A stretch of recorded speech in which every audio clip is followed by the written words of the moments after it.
Ito po yung kahalintulad na 5 pisong coin na nabenta sa auction na ginanap sa Cubao, Quezon City noong Sunday, August 3, 2025. Nabenta po yung ganitong katulad na coin sa halagang mahigit 6,000 pesos kasama yung buyer's premium.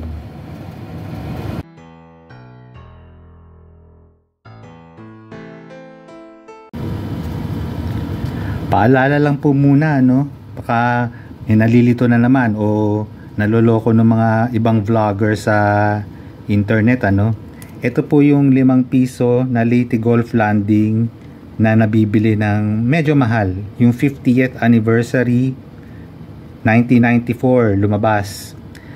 Ito pong malamang hawak nyo yung 70th anniversary na lumabas noong 2014. Ang value lang po niyan 5 piso, wala pong dagdag na value yan kasi napakarami po niyan, 'di ba? Ito po, ayan, meron pa akong ibang ganyan na 70th anniversary.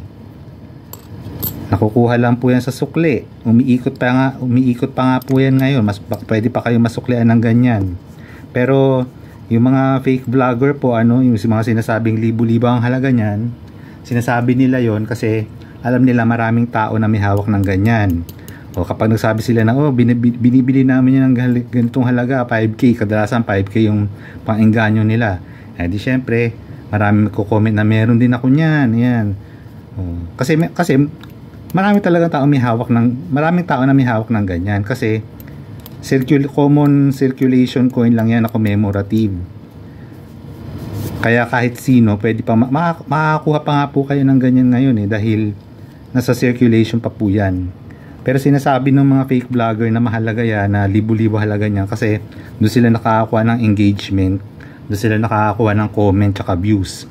Pero itong mga vlog na ginagawa ko na katulad nito, yung makatotohanan, wala masyadong nag-view niyan kasi ito totoo talaga to. Itong 50th anniversary ang mahalaga dyan, ang may value dyan. Yan ang likod, yung seal ng Pilipinas. Ito yung likod nung karaniwang barya na umiikot ngayon. Mga panloloko pang ginagawa ng iba. Ang hinahanap daw ng mga ng mga kolektor yung 6 stars daw. Wala pong ganung nilabas, walang ganung 5 piso. Pinagloloko lang kayo kaya huwag kayo maniniwala. So pagkatapos po nito, ang susunod naman po na clip na ipapakita ko, yung mismong auction na ginanap sa Ali Mall sa Cubao, Quezon City noong August 3, 2025. Paalala ko lang po, yung final price po doon, syempre may dagdag pang 12% premium, buyer's premium. Kaya umabot ng mahigit 6,000 pesos yung price nung coin na nabenta doon. Current bid is 5,500. The asking price is 5,750 per warning. The asking price now is 6,000. Last call. Going once, twice. Sold for 5,750. Next lot 261.